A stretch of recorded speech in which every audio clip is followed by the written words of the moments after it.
Yeah, hello everybody.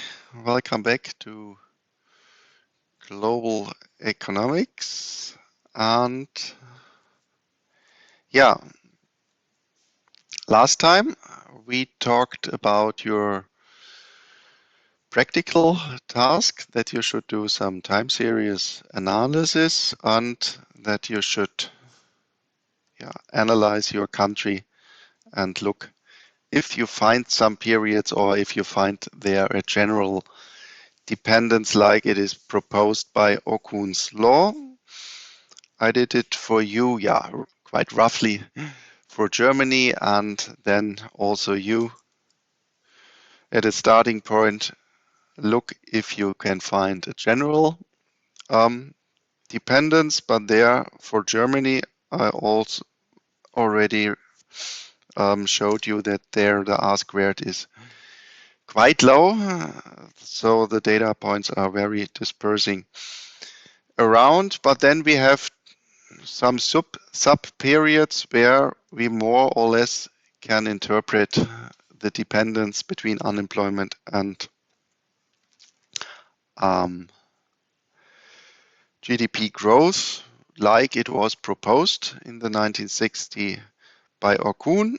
And well, after the financial crisis, then it was not that easy anymore to find this dependence here, but what we find in general was this downturn in potential growth, which was also quite reasonable, but also if I put it within the time series both crises, financial crisis and corona crisis, then we even saw that here we have a so-called opposite direction for the potential growth, and this is then of course then hardly to interpret, and maybe then we have to admit that this pay period is not a good choice to look and to analyze. And something like this you should also do for your countries, and that you're just playing around with possible time periods. Well, what we now want to do is to add on this analysis. What we haven't kept in mind right now is that, of course, price development and inflation is also, of course, a very important economic parameter. And there, also based on Okun's law, what we also already have derived, we can also find a quite similar dependence between inflation and unemployment. And that also these two economic parameters have also some dependence, and we will see that there the dependence is quite a problem, because in general also we can qualitatively argue that in times where we have high inflation, think of the business cycle, that in the boom phase, that then we would be high inflation because the economy is quite prosperous, that in a boom phase, simultaneously, we have also low unemployment rates. Well, and then we have two targets or two aims: price stability and low employment. And more or less we can qualitatively argue that in phases with high inflation rates, we will also have low employment. So there you have done some trade-off between these two targets, and this we will analyze in the following lectures. And also, well, of course, we look at economic growth in general, but this is the, so to speak, totally aggregated number for an economy. So in an operational way, this could hardly be our direct parameter we look at, or this could not our operational aim directly. And actually, we do not find anywhere some quantified definition that our aim is that our economy will have a growth of 2% or something like this. But, well, I think you already know, quite often we have quantitative aims, targets for the inflation rate. In Europe, 2%, maybe in United States a bit higher, or if we look at the Bank of England, there you have a corridor between 2 and 3%. And what we also sometimes find that we have something like a direct unemployment target. And if we look, at the other large central bank, to the Fed in the United States, then they have explicit a goal of so-called maximum employment and in parallel also price stability. And sometimes, not always, but sometimes the Fed is then giving also some quantitative aim. And this was the case in the aftermath of the financial crisis, where we had very high unemployment rates in the United States, 10% and more. And there, also for their reliability of monetary policy, they proposed that when unemployment rate in the United States will fall below 6%, then we think of starting to rise interest rates again. And so we, quite often see that also in a quantitative manner, we tackle the macroeconomic parameters, unemployment and inflation. And that we do not directly look at the price level or the economic growth.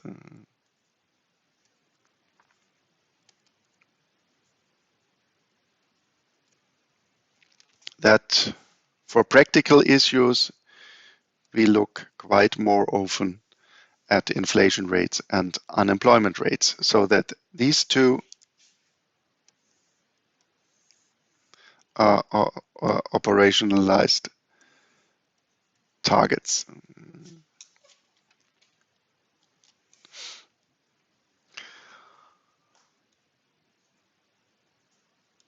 Yeah, and the dependence between what I already have qualitatively argued, that the higher the inflation rate, then we would expect a lower unemployment rate. This is the so-called Phillips curve.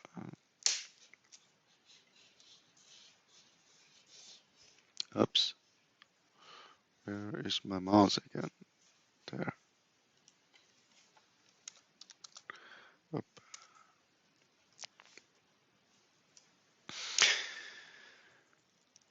And for this, we have to make these transition from price level to inflation, and this Phillips curve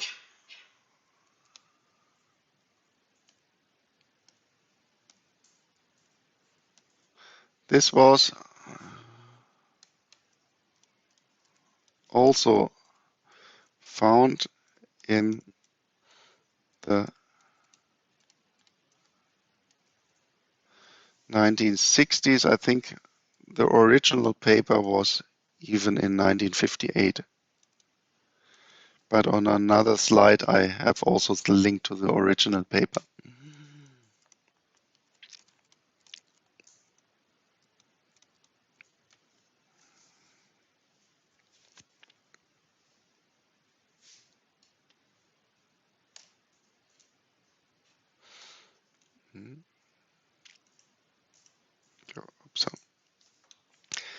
So here we are. So at first, we have to define our inflation rate, and for this we start from our price level P, and then of course the inflation rate is just the relative change of price level over time. So this is our absolute change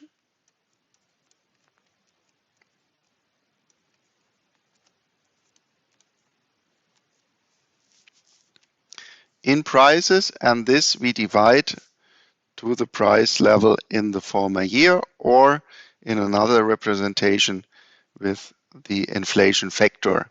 This is also sometimes, for practical issues, a quite good way to rewrite it in this way. So this will be then the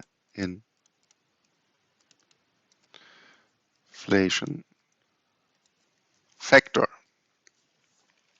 Well, and then of course, within our economy, it is important what are inflation expectations, because we, of course, when we are doing our consumption plans, our investment plans, then we make our own expectations where will be the inflation tomorrow.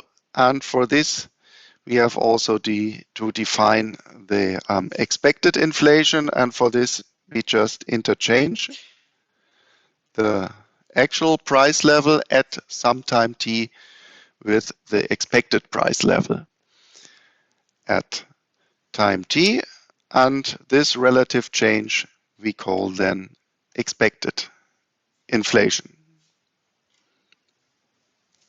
And remember,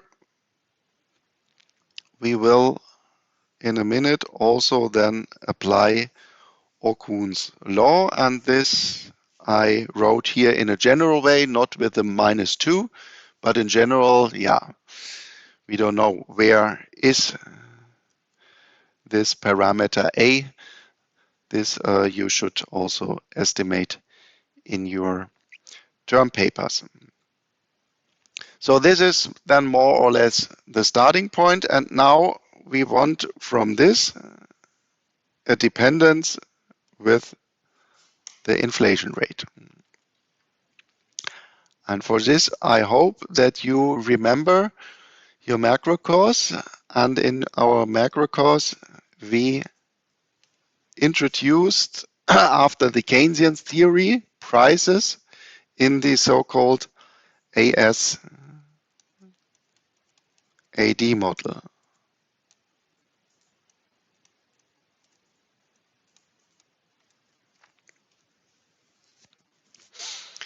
And for the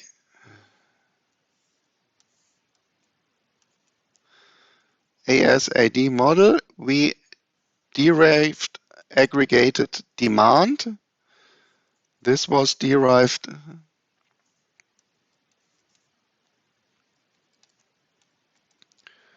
from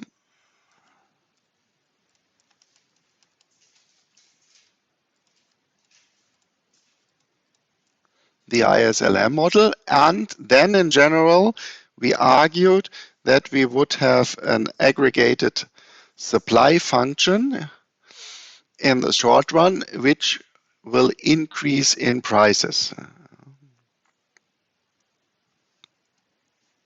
and the increase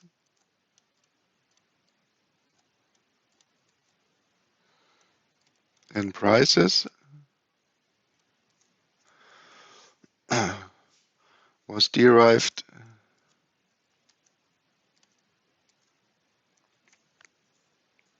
especially from price and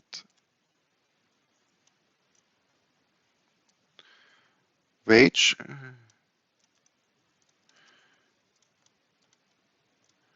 rigidities, and because of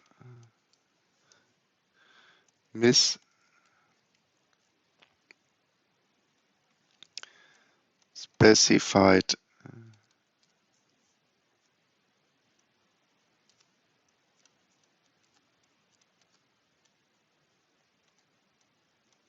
expectations.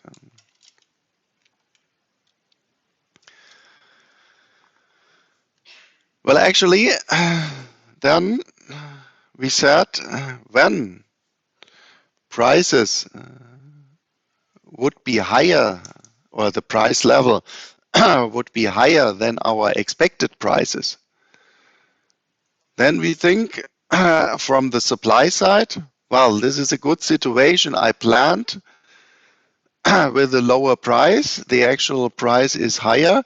And since then I have a positive gap, then I have an incentive to increase my production. So this was the general yeah, interpretation why we in general assume that that the supply side will have a positive dependence on price level in general. And there we defined our AS curve as that the output equals the potential output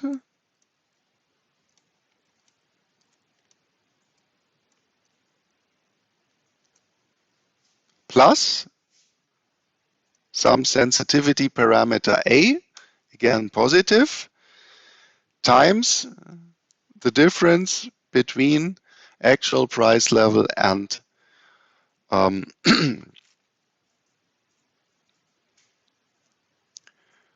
and the expected price level. Well, and then we argued we are quite often not interested in price level. Well, in a theoretical point of view, we quite often show you these diagrams with quantity and prices. But the relevant parameter for practical issues is not the price level itself, but the relative change of the price level, so inflation. Well, and now we feed in our definition of inflation rate. This was inflation factor minus 1. And also we can rewrite for the expected inflation factor. So this is the inflation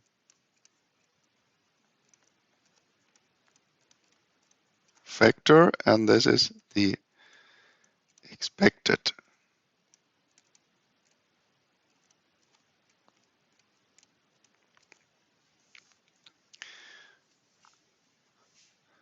And well, this we can solve for the price level. So from this, we obtain PT equals 1 plus PT times PT minus 1. And we obtain PT expected equals 1 plus expected inflation times PT minus 1. So these two numbers we can feed in the formula above. Well, and when we put these numbers in this formula, we just come to this equation here. Well, and in this equation, we just can multiply these two brackets. This means we have y star plus a times pt minus 1 plus pi t, sorry,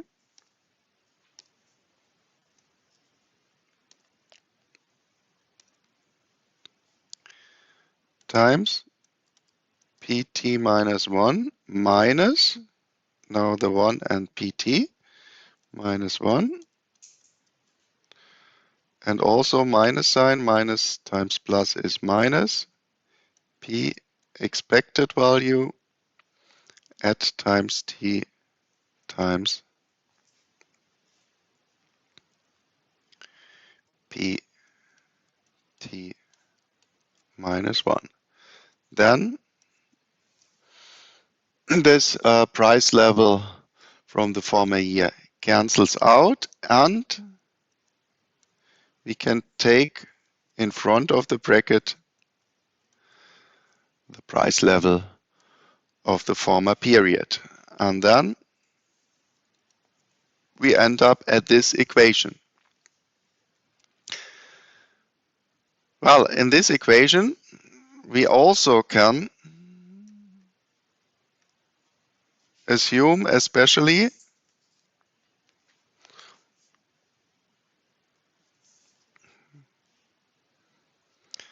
the price level of the former year can be treated as a constant. Well, because it all has already happened. And for this, then we introduce a new constant, just pt minus 1 times a, our sensitivity parameter from the short run aggregated supply curve. And then we just end up with a similar dependence, but now dependent on the difference of inflation rates.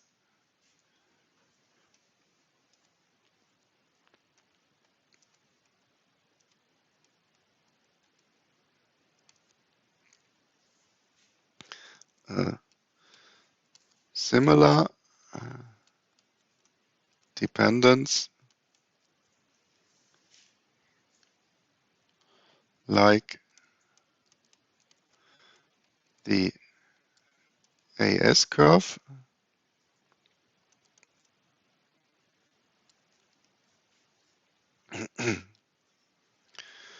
with another sensitivity parameter and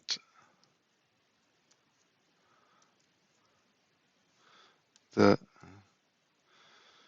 difference of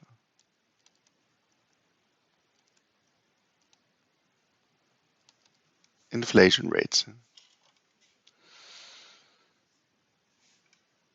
And this curve then we just call AS prime. So we just replace the dependence on the price level with a more practical dependence on the difference of inflation rates. But in general, nothing really has qualitatively changed. Because again, if we now fix or say that in the background we take the expected inflation rates as given, or we take the expected price level as given, then we have just a slope of A times P for the AS curve, or A tilde times pi for the AS prime curve. So also a positive dependence between economic growth and inflation. So, and now we put this modified aggregate supply curve together with our Okun's law. Oops, again. Phillips curve.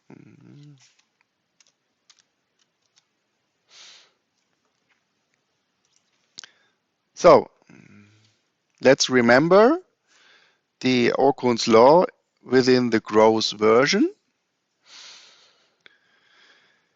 This we can also rewrite because remember here, there we have the level of production and we have here potential output. So in this case, we just multiply our growth version with the potential output number and then we obtain minus a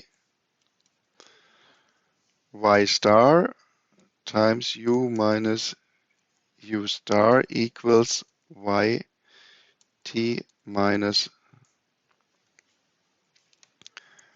y star. And since we assume that in the short run or medium run, our potential output does not change very much because this is a long run concept, since we assume potential output as a long run concept, we set y star in the short run to be constant. But this is also always important that if we make these manipulations, that we know that this is only an assumption. Because in general, of course, we also know that potential output can, of course, change over time. But if we do this, then we interpret this as a new constant, and this we call then capital A tilde, and with this we come to this representation. This, of course, we can solve then for actual output. And remember our AS curve. This was actual output equals y star plus small a tilde times pi minus pi expected, so the expected inflation. And these two we can set equal, and then we see that potential output cancels, and in the end we obtain then by dividing by small a tilde, so divide both sides by small a tilde, and then we obtain here again a new parameter, and solving this for the actual inflation rate, then we obtain actual inflation rate equals expected inflation rate minus beta, and beta is defined as capital over small a tilde, and since this is a number larger than 1 and this is a number larger than 1. So we obtain for beta the sensitivity parameter nu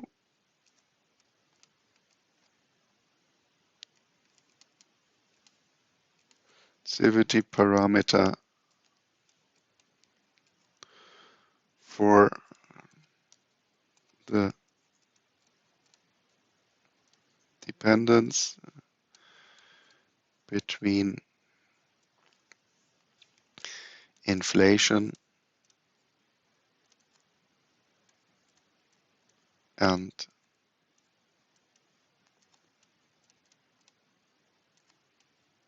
unemployment.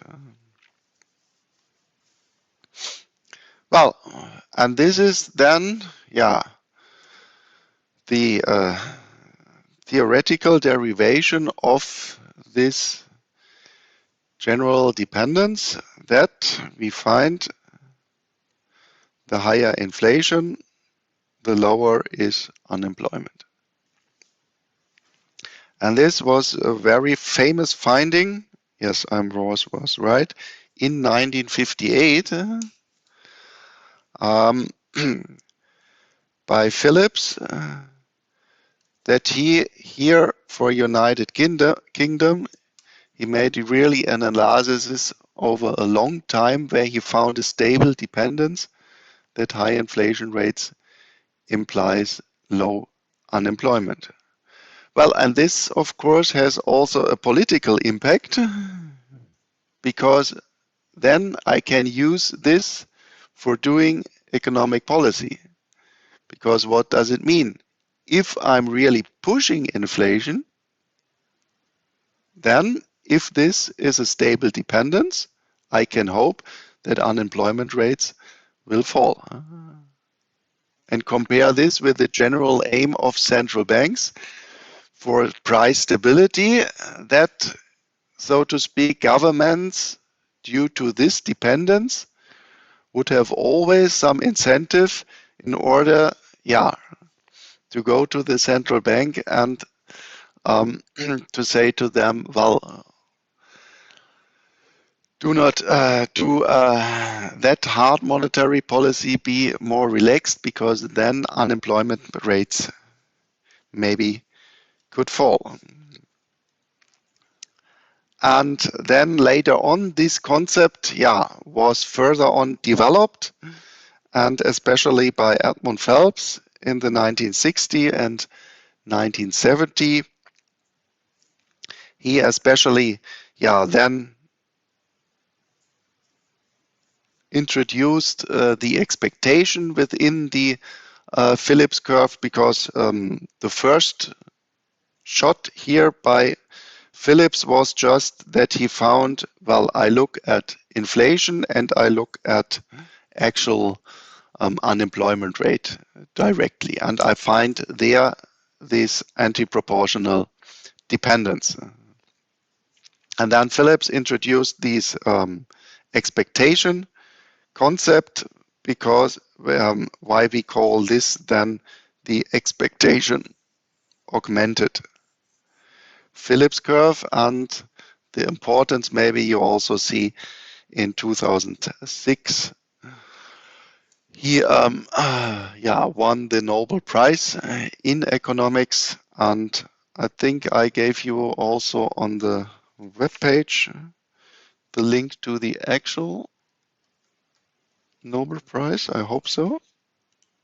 Did I do this? Yeah. So here you can have a look at the Nobel Prize, which was announced, I think, just 2 weeks ago. And I think it is also interesting just to look there around what who were the Nobel Prize winners in the last year, because then you also see that many concepts you are learning here were developed in the 1960s, 70s, or 80s, which we are learning now at the universities.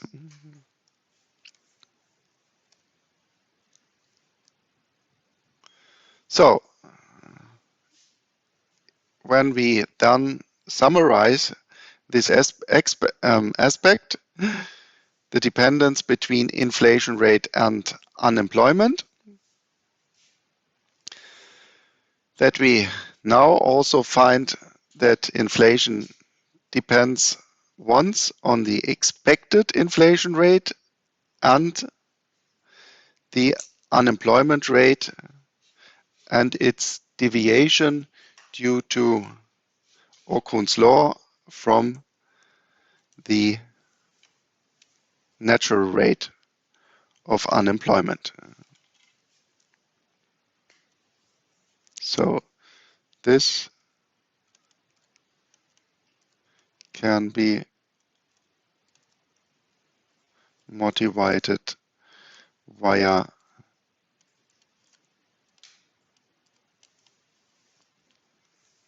Okun's law. Well, then we go also one step further, that we also introduce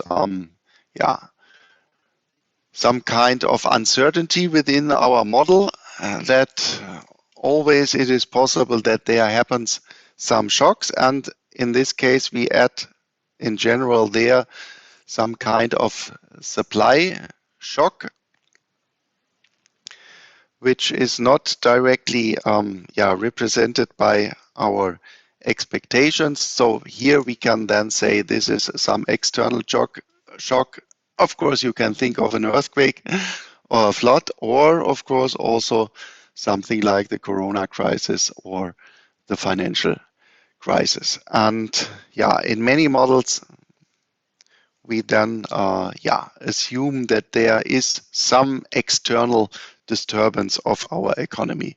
We just add to our equations. So this is then some external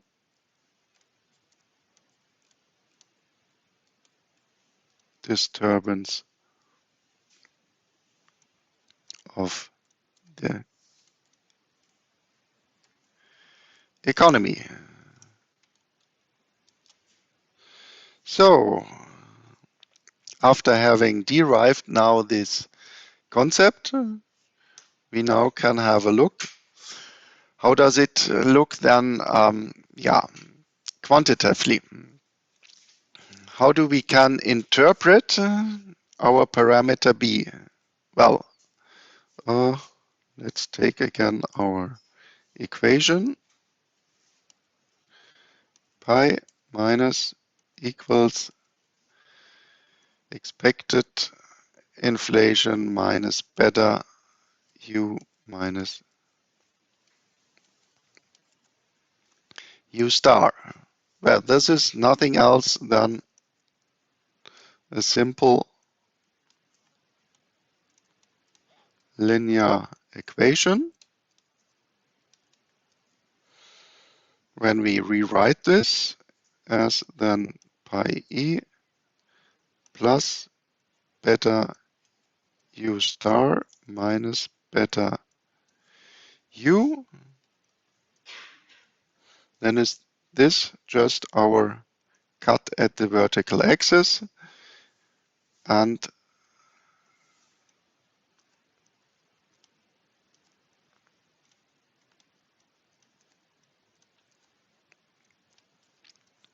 this is nothing else than the slope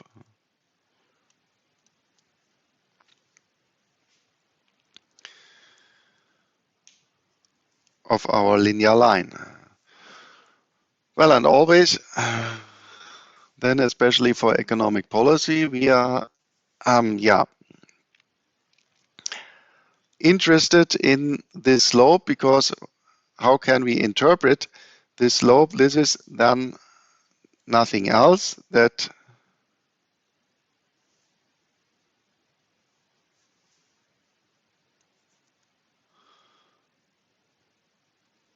this represents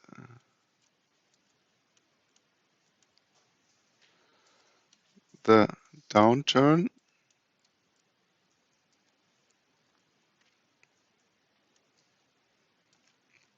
of inflation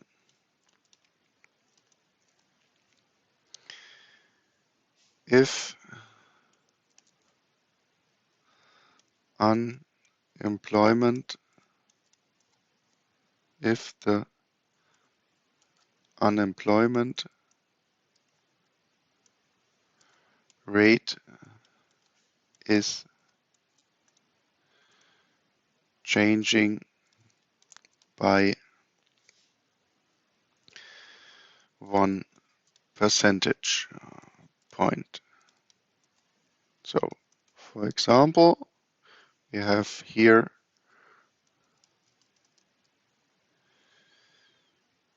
U1 and U2, and this changed by 1 percentage point. Then inflation will fall by an amount of beta.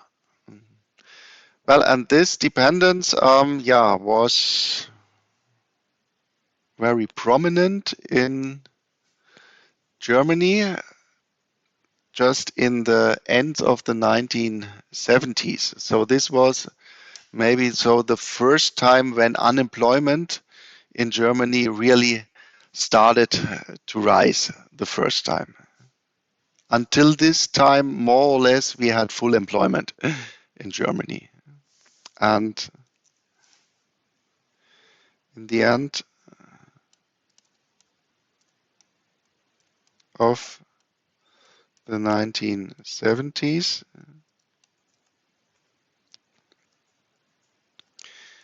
in Germany,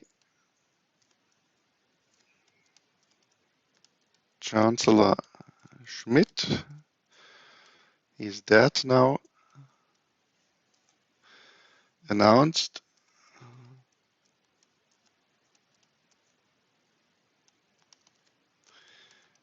it is better to have 5% inflation than 5%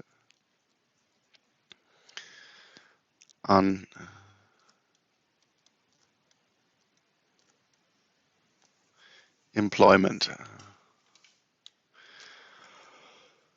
Well, and this was quite prominent, and for this he really relied on this stable dependence.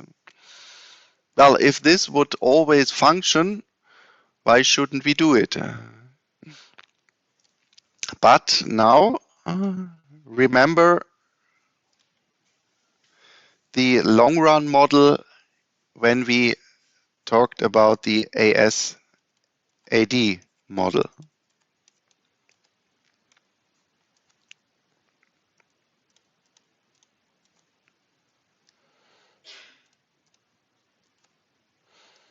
And the long run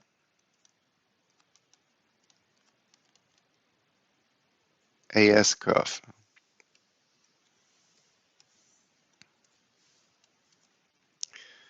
So here we had prices in X, and there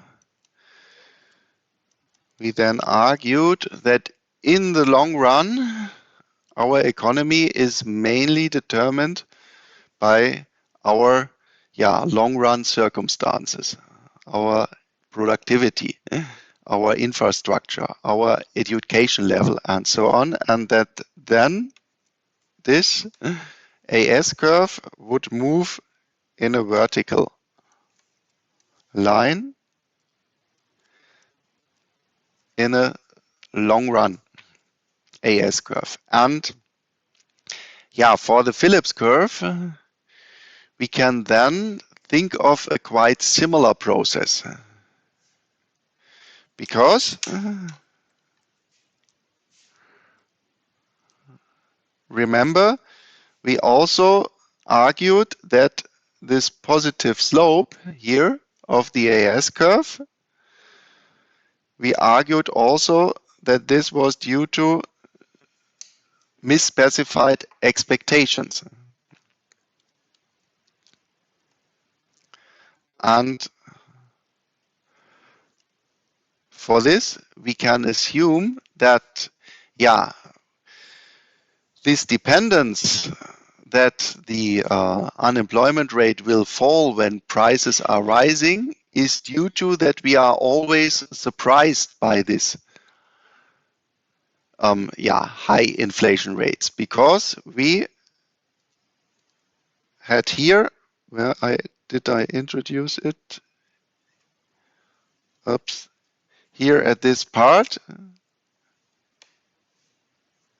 we rise always output when our expected inflation rates were lower than the actual inflation rate. Then this argumentation functions when we are misspecifying to the reality our expectations.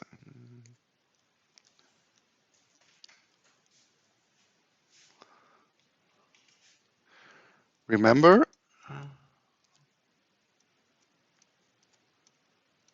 that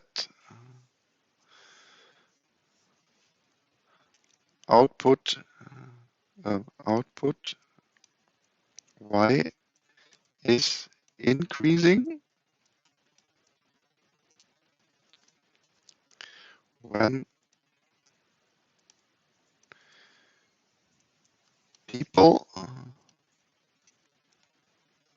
misspecifying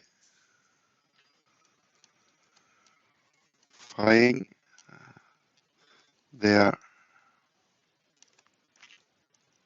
expectations and actual inflation PT is larger than PE, the expected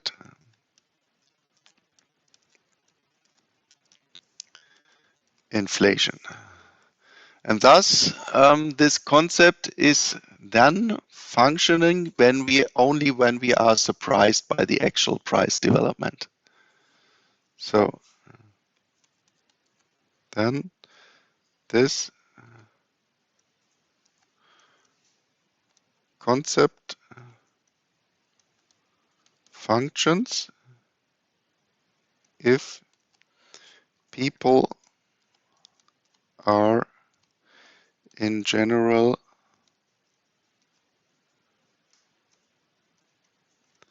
surprised by the actual price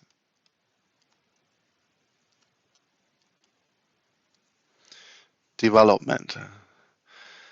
And then we can think that in the long run, the people learn that they are misspecifying their expectation rates. And even, or especially when these high inflation rates are driven by a lax monetary policy in order to push inflation.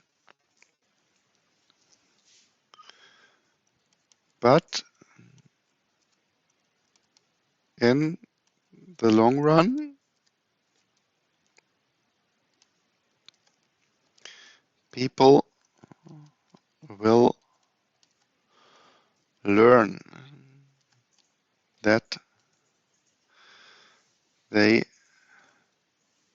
misspecified their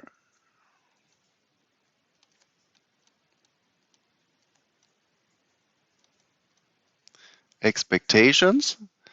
And then, similar to this vertical AS curve, we can also think of a long run vertical Phillips curve. Then the result will be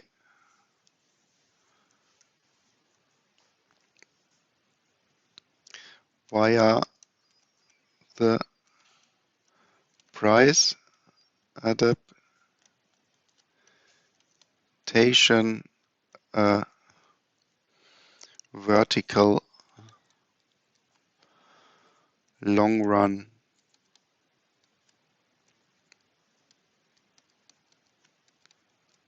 Phillips curve, and compare this with the long run AS curve.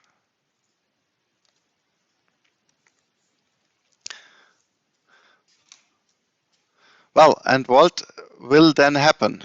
Maybe we start in a situation like this. And then, via economic policy, we make a price surprise that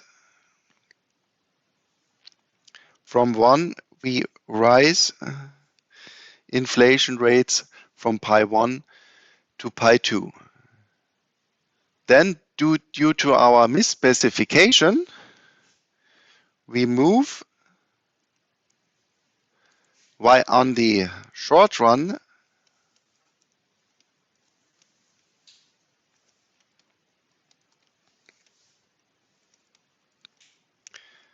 Phillips curve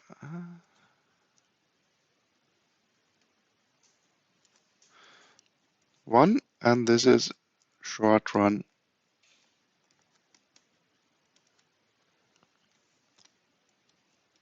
Phillips. Oops, only one P, sorry.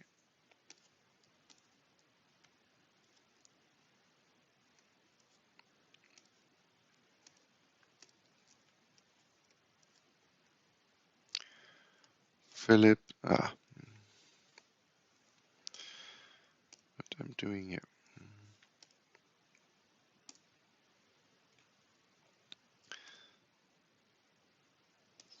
So, no.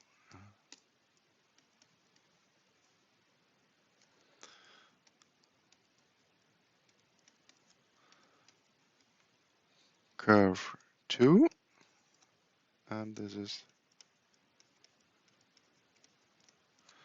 Phillips curve 1. So, and then we can say, well, we are learning. We see that we are misspecifying our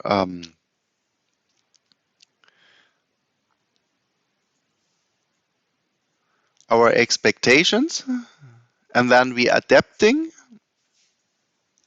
our consumption and investment plans. And this would mean, well, in our society has nothing else happened than only that the prices are higher. But this doesn't change anything at our circumstances, at our production possibilities.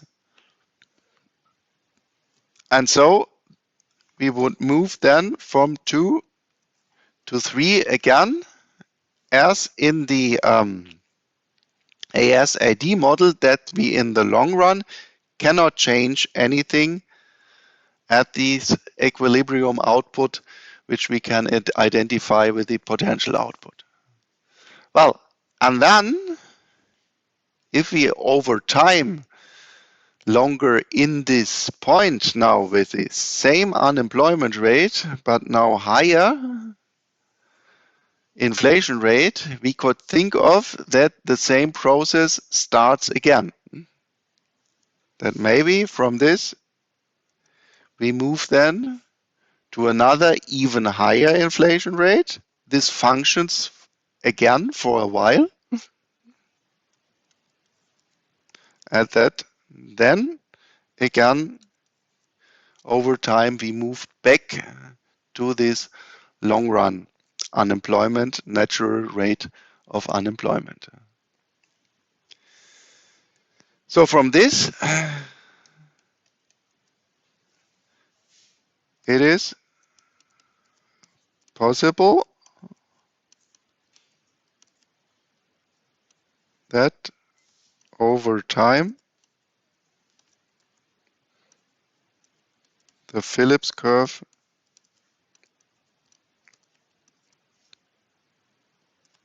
is moving outward. Also, again, this is similar to our ASAD model, where we also said, well, if we start monetary or fiscal policy, that this in a first step would move outward our AD curve, but then in the long run, the short run AS curve would move backward because only prices start to rise in our economy.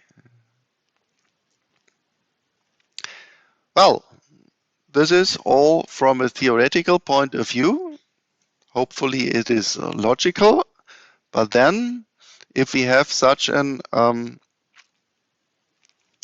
theoretical concept, of course, we have also to look at the data. Do we really find these argumentations in our practical data?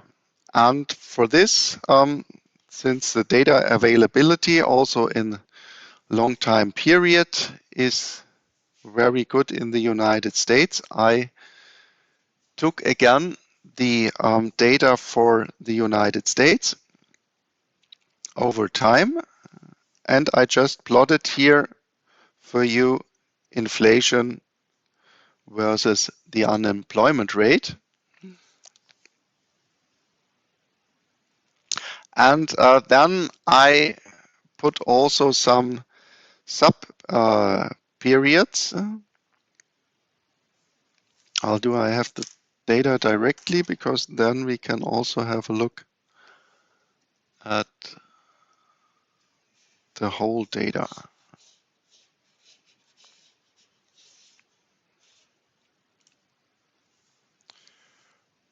This one, I think.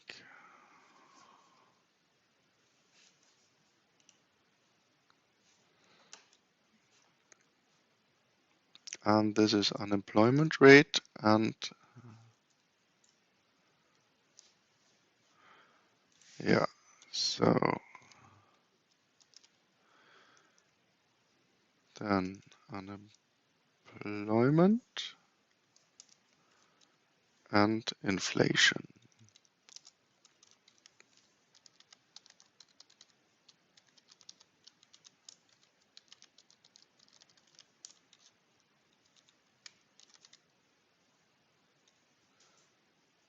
This I forgot. So until 22, and again, yeah, this is not that surprising. Let's see what is what.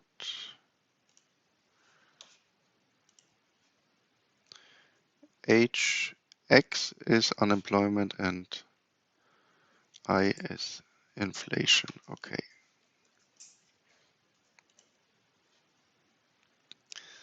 So then also percent. And this was inflation. And this is also percent.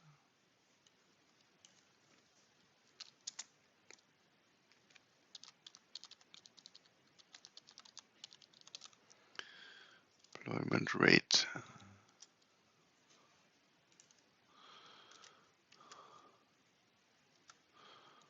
Oh, you don't see it. Sorry. So, well, if we have a look at this data, and maybe you have also already now some idea, if I want to fit in here a linear line, then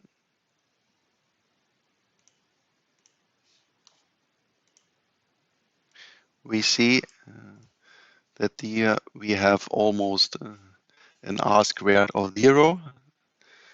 So more or less no dependence, or what I have also done here is because for the Phillips curve in practical issues, we quite often do not assume only the simple linear line, but this hyperbola, and this you can also do here if we change this to the possibility of,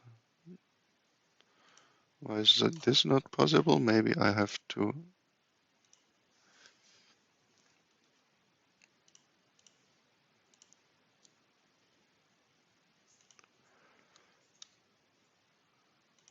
cancel this.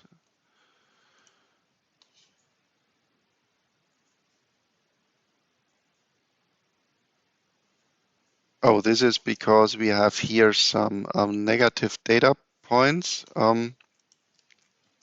But let's then take the linear line with this r squared of 0.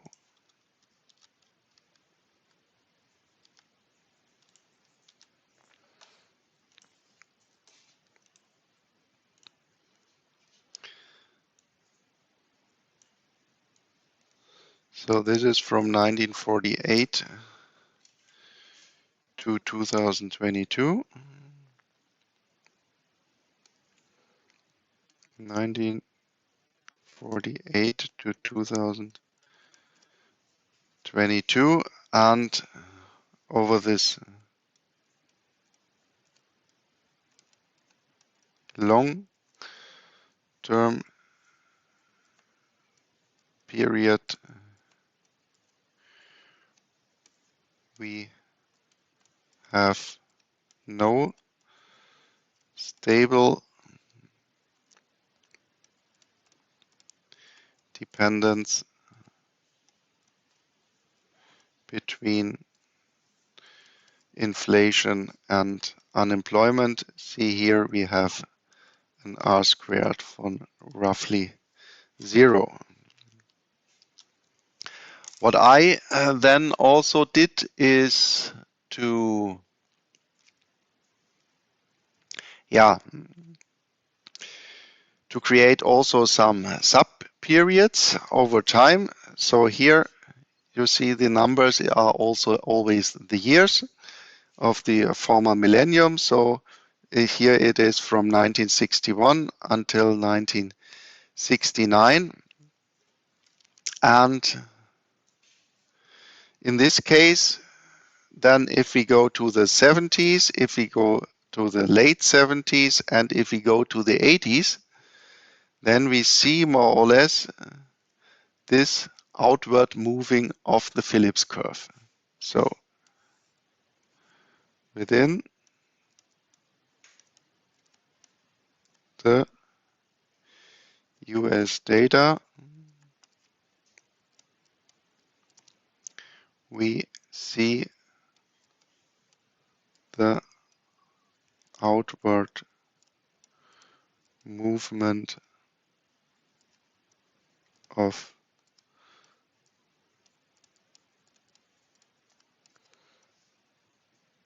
the Phillips curve. And what I now did is that I did not choose for the regression the linear line, because quite often we use there this hyperbola that we assume here a dependence of y equals x to some exponent.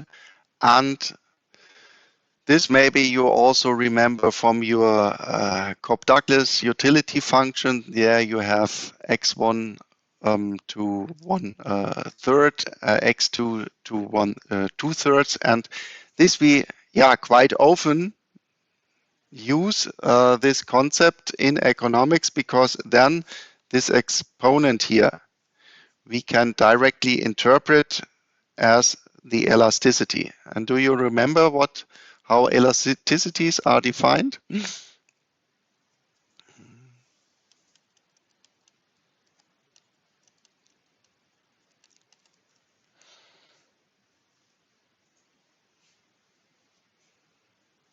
this is just defined as the relative change of the dependent variable over the relative change of the independent variable.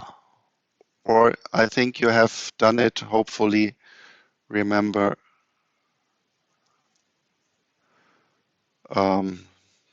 demand elasticities or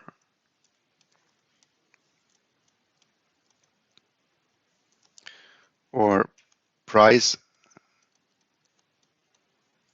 elasticity.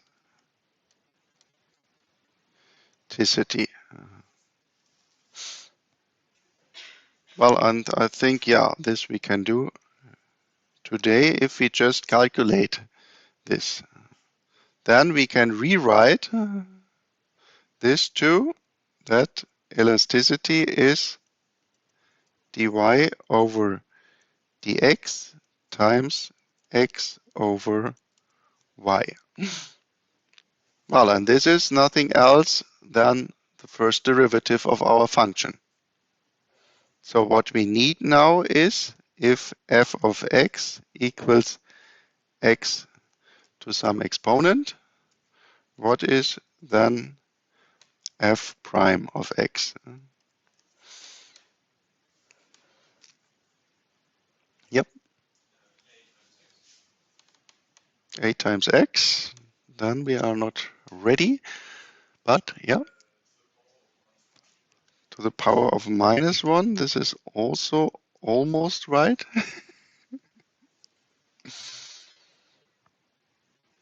So if we take f of x is x to 3, what is then f prime of x?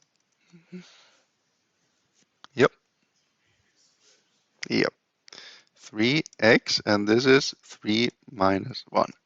So here I have to write also the exponent -1. So lowering the exponent by 1 and putting the exponent in front of your number is the rule how you derive this function. Well, and now we just put this in here.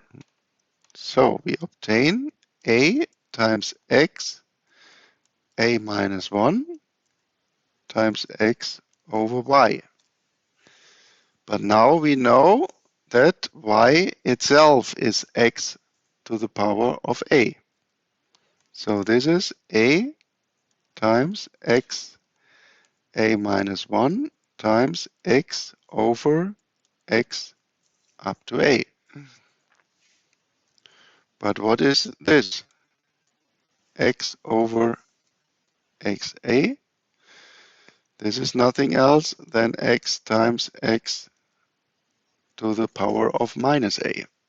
Dividing by something is just rewrite it by this number up to -1.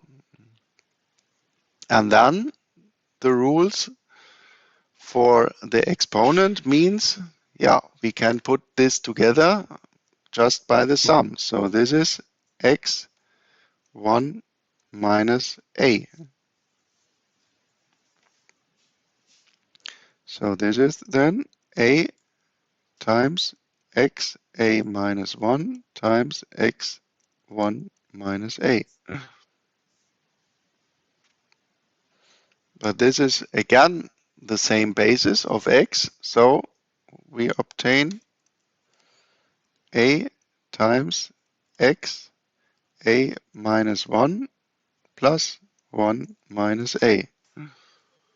Well, and this is of course 0, and some number to the power of 0 is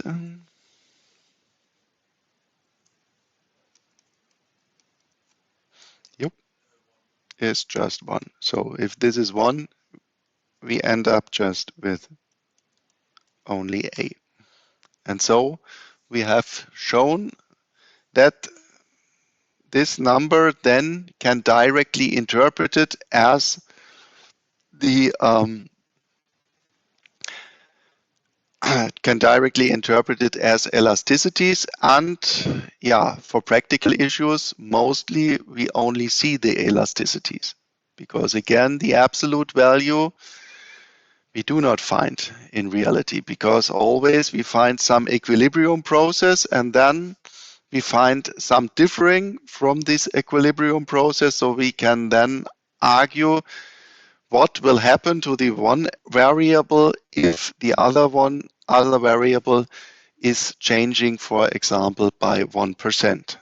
And the elasticity is just the relation of the percentage change of two variables. And maybe you can also keep this in mind, that for practical issues, the elasticity is what we see in market data. Okay, but here, more or less by eye, we can see that more or less over time, we have here something like this, what we argued on the former slide in a theoretical way, that over time, we would expect just an outward shift of the short-run Phillips curve. Well, then, if we go further in time, from the 1980s to 20,000, well, there we see again here only a very low R squared, and even for the beginning of the 90s until 2000, then we see also an inversion of the dependence.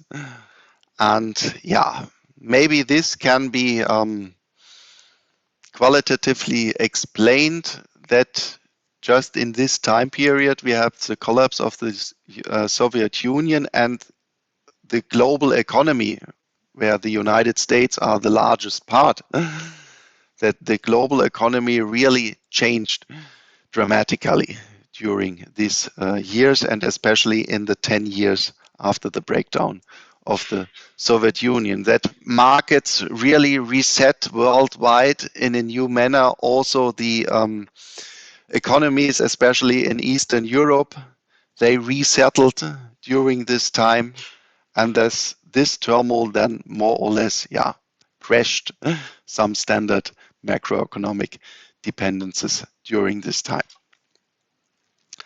Well, if we go then further on,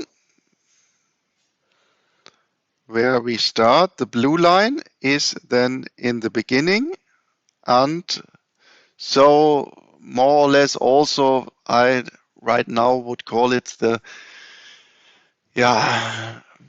more quiet period in the last 20 years. So the beginning of globalization, especially when China stepped in the world markets in the beginning of the new millennium.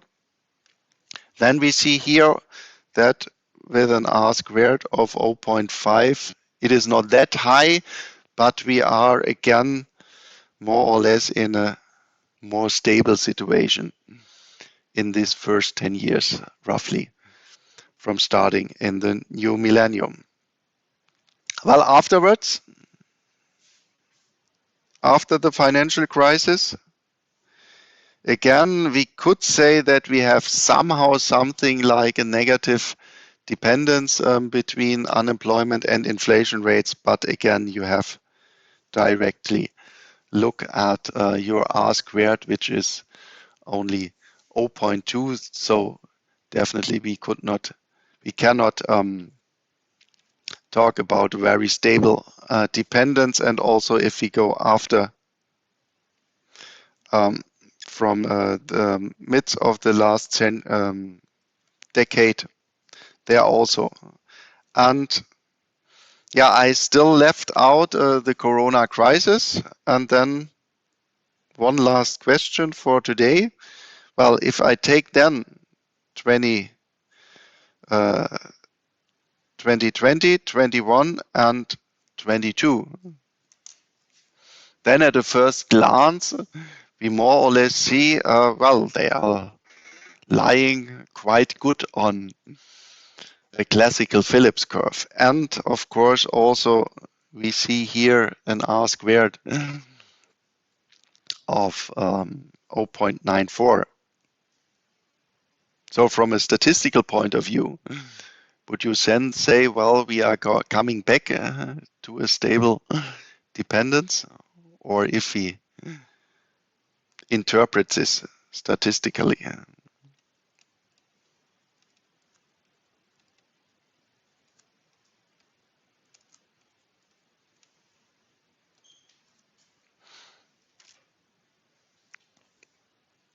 When we are doing regressions. Well, you just started with doing regressions. Well, here we have only 3 data points. And this we cannot, more or less, we can hardly interpret statistically. So, and this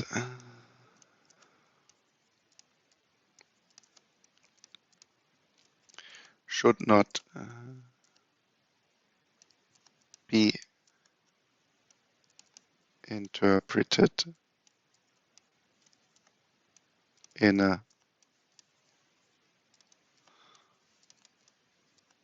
statistical manner. Because we learned also in statistic that, yeah, your sample should be, yeah, larger and that your accuracy is increasing with the size of your sample. So if somebody comes to you and say, well, now everything changed wieder with a view of only 3 years, this is much too short. And for this, you should then also be careful when you are looking at periods in your country. So a time period less than 5 years or so is hardly statistically interpretable. Okay, that's for today, where we now, of course, also introduced the price level and inflation. Then let's see you next